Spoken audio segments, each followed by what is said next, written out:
Bom dia, pessoal. Conforme a gente havia falado anteriormente, a gente vai dar sequência à apostila e agora falando do espaço urbano. Eu vou dar uma enfatizada bastante grande na questão do espaço urbano, para que a gente saiba determinar com precisão as diferenças entre espaço urbano e espaço agrário. Vamos imaginar, tá, uma cidade. Tá? Uma cidade é uma área construída, é a área urbana de um município.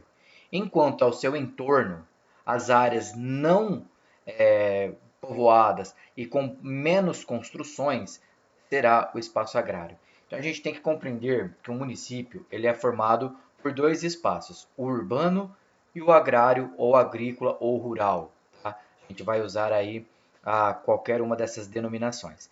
Mas o importante é entender que espaço urbano é a área construída, é a cidade de um município, enquanto a área menos construída e menos povoada é a área rural. Inclusive, há umas diferenças com relação às atividades praticadas nas duas, né? Por exemplo, como a gente viu anteriormente, o espaço rural é onde se realizam as atividades relacionadas ao setor primário da economia, ok? Onde a agricultura, pecuária, atividades de exploração, mineral, vegetal. Então, essas áreas elas tendem a ser menos construídas, a ter menos construções, né, do que o espaço urbano. Já o espaço urbano é onde ocorre ali a questão do comércio, das indústrias, tá? E principalmente onde se concentra a população de um município. Então, vamos entender.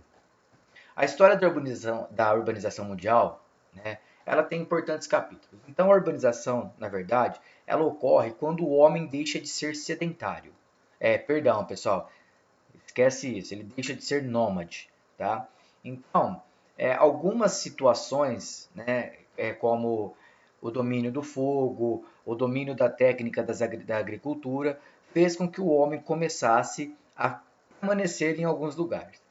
Essa permanência em alguns lugares, ela começou, né, a desenvolver vilas, cidades, e então começa aí o processo de urbanização. Claro que ainda de forma bem lenta, ok? Porque o processo de urbanização mesmo vai ocorrer de maneira grandiosa lá na Revolução Industrial. Mas vamos entender, tá? Toda essa situação. Vamos lá. As primeiras cidades. As primeiras cidades, né, as ruínas de Göbekli Tepe, no sudeste da Turquia, na bacia do rio Eufrates, podem testemunhar as mais antigas cidades criadas no globo. Ok? Então, vamos entender. Nós temos aí a crescente fértil, que são regiões próximas ao rio Nilo, Tigres e Eufrates. E a presença desses rios e a permanente inundações, né, que ocorriam anualmente neles, permitiam a prática da agricultura naquelas regiões. E isso favoreceu o assentamento das primeiras comunidades humanas. Isso fez com que elas começassem a construir ali infraestrutura para acomodar aquela galera, certo? Então, as primeiras civilizações começam a surgir juntamente com o processo de urbanização, né? Eles não viviam mais no campo, entre aspas. Eles começaram agora, né, as edificações. E essas edificações, né, são aí o processo de urbanização de um ambiente que antes era natural. Nós temos aí civilizações antigas como a Mesopotâmia, os assírios, os hititas, sumérios, babilônicos, fenícios, entre outros, né, egípcios também. E nós temos também, né, no Oriente Médio, em território atualmente onde fica Turquia, Síria, Iraque e Líbano. Até hoje nós temos aí, né, como a gente pode ver nessa imagem retratada, um sítio arqueológico na cidade de Göbekli Tepe, na Turquia. Né? Então a gente já vê que havia aí o início das edificações que deu origem à urbanização. Então isso é muito interessante a gente entender. O processo de urbanização se inicia quando o homem deixa de ser nômade e passa a ser sedentário. E ele só passa a ser sedentário por uma série de fatores que determinou que ele poderia, né, se fixar em alguns lugares.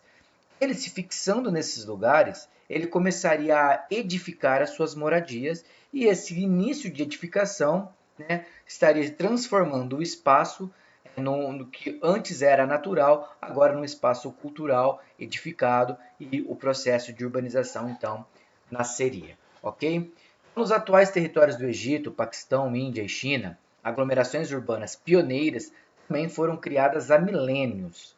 Para essas sociedades, as planícies aluviais do rio Nilo, Tigres e Eufrates, Indo e Ganges, Huanghe, Huangho, né, também pode ser falado, e Yangtze eram elementos fundamentais para sua fixação.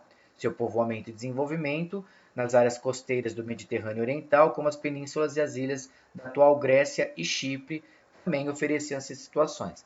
Por quê? Porque a gente sabe que caça a gente pode andar bastante território para consegui-las, né? Enquanto a água ela deveria estar próxima à minha comunidade. Então, sempre, né, esse nascimento dessas sociedades se dá sempre nas planícies aluviais, onde possui água ali para os mais diversos usos, né?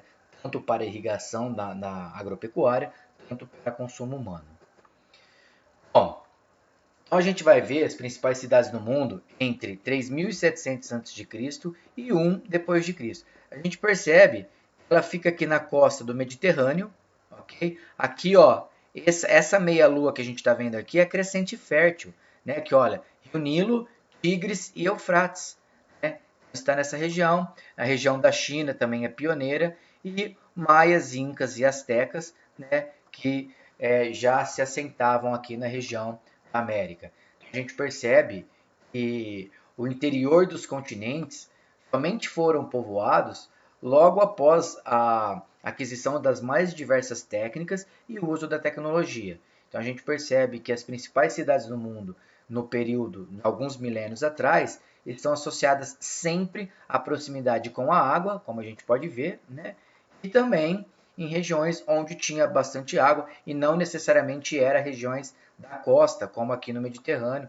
A gente pode perceber aqui, né? Por exemplo, aqui no Peru, ok? Onde vivia aí os incas. Bom, então as cidades, né, algumas cidades, como por exemplo a gente está vendo aí Atenas na Grécia, elas têm aí, né, elas são milenares.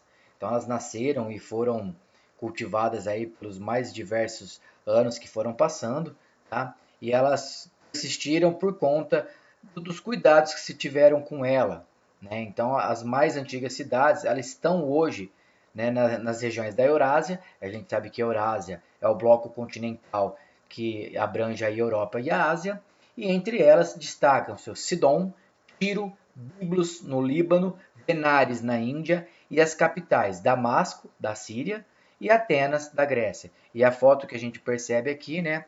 Olha construções mais antigas, tá? Que ainda são preservadas. Claro que com o passar de milhares de anos, elas não permanecem como eram naquele tempo, mas ainda assim permanecem aí, sendo o destino turístico de muita gente. E do período do Império Romano, Roma, a grande capital e outras cidades foram fundadas pelos romanos, né, que foi uma grande potência que se expandiu pelo vasto interior. Londres, Reino Unido, Colônia na Alemanha, Istambul na Turquia, antes denominada de Constantinopla, tá? Que antes ainda que era sob domínio bizantino, né, de Bizâncio e Istambul, que era de domínio grego. Quer dizer, essas regiões, essas cidades, elas sempre estão estrategicamente posicionadas, né, principalmente em rotas de passagem, ou mesmo eram cidades comerciais. Então, nós temos aí diversas cidades que ficam no cruzamento de várias rotas, né, e o encontro de diversas civilizações e suas respectivas culturas. Então, isso fez com que o mundo começasse a entender essa grande mescla cultural que existe hoje por todo o mundo. Então isso é muito interessante, entender como que foram, né, como surgiram essas primeiras cidades. Então dependia de uma série de fatores, né, que levaram a construção de antes, que antes era um espaço natural e agora passa a ser um espaço cultural, uma vez que esses espaços, geralmente, né, eles acabam sendo aí transformados de acordo com a própria cultura, as construções e tudo mais, levam em consideração tudo isso. Bom, agora a gente vai começar uma outra aula, que é o primeiro surto de urbanização e as cidades industriais do século XIX. Qualquer dúvida, estou à disposição. Aguardo vocês para a próxima. Até lá!